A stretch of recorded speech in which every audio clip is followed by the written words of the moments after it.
Shalom, perkenalkan nama saya Meilani Lombo. Saat ini saya menempuh pendidikan S1 di IAKN Manado dalam program studi Pendidikan Agama Kristen semester 4. Nah, pada kesempatan yang sangat berharga ini, saya akan memaparkan materi tugas teologis yang sangat krusial, yaitu mengenai kesatuan dan sintesis teologi perjanjian baru. Nah, video ini untuk memenuhi tugas ujian akhir semester mata kuliah teologi perjanjian baru. Nah, sebelum kita melangkah lebih jauh, mari kita renungkan satu fakta penting tentang perjanjian baru. Nah, perjanjian baru yang kita pegang saat ini yaitu terdiri dari 27 kitab yang ditujukan kepada jemaat dengan latar belakang budaya yang sangat beragam. Nah, dari realitas keberagaman yang masif ini muncul pertanyaan mendasar, apakah pesan-pesan di dalamnya saling bertabrakan atau justru membentuk satu harmoni yang utuh? Nah, hari ini kita akan melihat bagaimana keberagaman tersebut diikat oleh kesatuan ilahi melalui 3 poin utama. Yang pertama, integrasi tema sentral, yang kedua kesatuan doktrinal, dan yang ketiga aplikasinya dalam pelayanan dan pendidikan kita. Dan saat ini mari kita bahas poin yang pertama, yaitu tentang integrasi tema-tema sentral perjanjian baru. Nah, kata kunci di sini adalah integrasi, yang berarti ada benang merah kuat yang menghubungkan setiap lembar kitab di perjanjian baru, mulai dari Injil hingga Wahyu.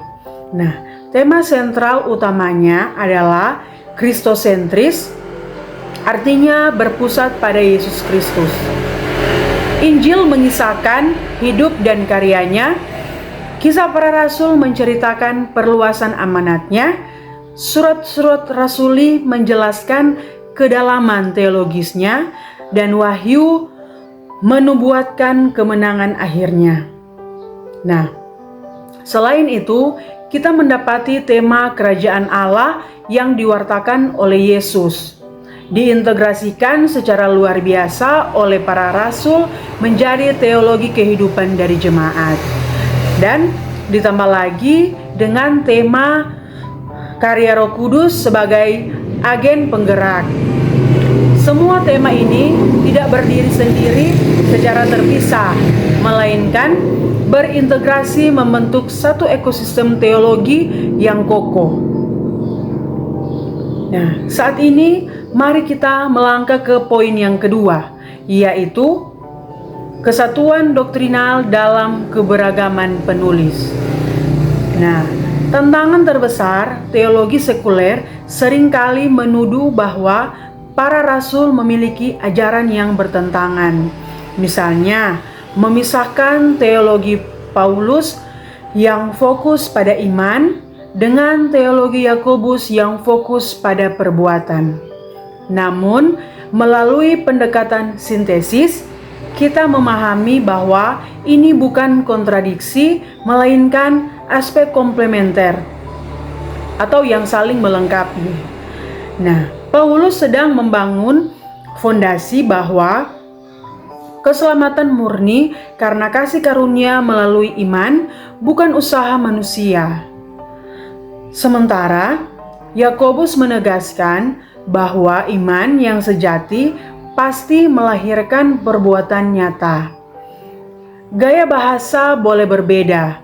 Paulus sangat teologis, sistematis, Yohanes sangat kontemplatif dengan tema kasihnya, dan Petrus sangat praktis pastoral. Namun, doktrin intinya tetap yaitu satu, tentang Allah yang inkarnasi, penebusan dosa oleh darah Kristus, hidup baru yang dikuduskan, dan pengharapan eskatologis yang pasti. Nah, kita masuk pada poin yang ketiga, yang tidak kalah penting, yaitu teologi perjanjian baru sebagai dasar pelayanan dan pendidikan. Nah, teologi yang sehat tidak pernah berhenti di menara gading akademis atau sekadar lembaran naskah kuno. Teologi Perjanjian Baru bersifat aplikatif dan transformatif. Pertama, sebagai dasar pelayanan. Nah, gereja dan institusi Kristen yang melakukan pelayanan misi, diakonia, dan penggembalaan jemaat harus berdiri di atas kebenaran Perjanjian Baru. Pelayanan tanpa dasar teologi Perjanjian Baru akan kehilangan esensi kristosentrisnya dan hanya akan menjadi organisasi sosial biasa. Kedua, sebagai dasar pendidikan, baik itu pendidikan teologi formal, pemuridan di gereja lokal, maupun pendidikan iman di dalam keluarga, kurikulum utamanya haruslah sintesis teologi Perjanjian Baru. Nah, hal ini bertujuan agar peserta didik memiliki akar iman yang kuat, tidak mudah diombang-ambingkan oleh rupa-rupa pengajaran palsu, serta memiliki worldview atau cara pandang dunia yang alkitabiah. Nah, kita masuk pada kesimpulan.